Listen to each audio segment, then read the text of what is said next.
Hey, if you or someone you know are looking to buy or sell in the Upstate, give us a call. Now, back to the show. So, inquiring minds want to know how you got started buying rental properties. Really, it's an addiction. We say it's an addiction. Yeah. And thank you for passing that along to me now that I've got my first. When I started in real estate, I was already in my 50s, and I had no retirement. No retirement. None. Yeah. Zip. Zero.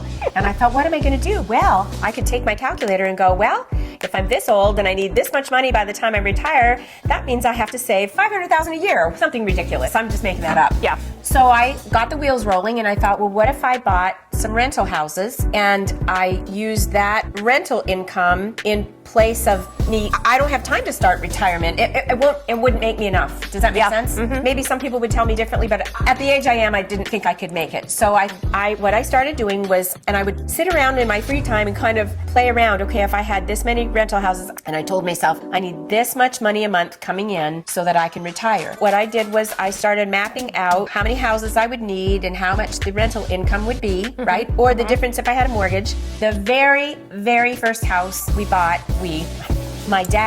my mother passed away, my dad needed some income, and he had $20,000, and I said, let's go buy a house. And we bought this little pathetic little house in Lawrence for $20,000. Wow. The whole house. Wow. And it was pathetic. We made a deal, my dad and I made this deal that my dad would buy the house. I only had credit cards at the time. I didn't even have money. I didn't have any money. I used my credit cards to fix the house up, and what we did was we put a tenant in there. Originally we were gonna flip the house, but we decided to rent it out. And then I ended up buying the house from my dad. It may have been 2 years, but it was a year or two. And did you pay cash? No, I was so broke. Great. I made payments, I think of $1,000 a month to my dad until I paid him off. And he liked that deal. He had income and I could pay it slowly. I finally paid it off, then I rented it out for a year or two more. I decided to sell it, and I ended up selling it for $84,000. Oh. Technically bought it from my dad for about $42,000. He got a little bit of money. Then my next house I decided to buy, and I actually saved up the cash, and I had this cash. And the reason I was buying cash back then was because my credit had been destroyed from a divorce. So I couldn't even buy with a mortgage. And I found this little mobile home. The lady had died. They didn't have a title. Put it on the market for $16,000, and I knew it was worth much more, and I went in with $21,000 because I knew it was worth more. In fact, the day I found it, I said to my husband who was here with me, and I said,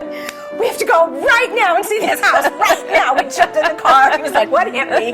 We drove like maniacs, and I said, I'll buy this house. And that's exactly what happened. I put in the offer for $21,000, and I got it. It was down in Anderson. It wasn't the best street on earth, but it wasn't the worst. Had an acre. Do you still have this house today? I do. I have a tenant in there that almost worships me, pays me $825 a month. And so that was my next rental. And then the next rental I bought was a little mobile home for $46,000 in Piedmont. And I bought that cash too, saved up. The $21,000, all we did was I painted it. Didn't really need much. And a few appliances fixed up. Now, it only has 2 bedrooms, 2 baths. I would say 125. It was 5 years ago. So then it just started like that. So actually what I've been doing, Pam, is, and because I bought these cash, right? I saved the cash up, right? So instead of going and buying, I could have a big posh house, but I don't need it. I could have really big fancy cars. I don't need that either, right? So what I did with the money that I earned was I started buying houses for cash, mostly mobile homes because I could afford it. And I didn't have any good credit. And then I put tenants in there, and I have a figure in mind that when I get to that figure, if I wanted to retire, I could, but I have so much income coming in. Do you see what I mean? Yeah. This in 5 years. Yeah. From 0 to 5 years, you did it.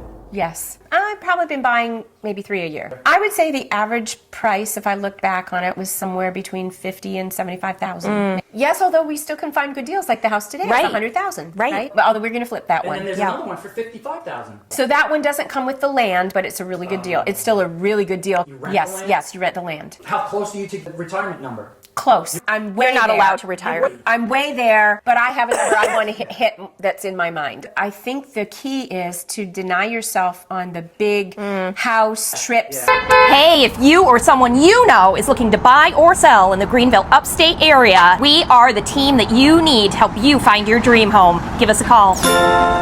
Laurie, I just have to say, one of the biggest things I'm impressed with watching you is how you continue to maintain the level of success that you've had and also give your clients 100%. And just to be clear, I have 15 grandchildren because I have 6 children who've been prolific. Actually, one doesn't even have any children. And so But he helps out. That's right. He's the one that helps out. He helps so out. I have 15 grandchildren, and I love them all. These children have been an amazing blessing. She is a goat. I don't know about that. You know- Maybe we're looking at the goat here. She has trained me. But you know what's nice is that we are competitive, but in a fun way. The great thing is it's never jealousy.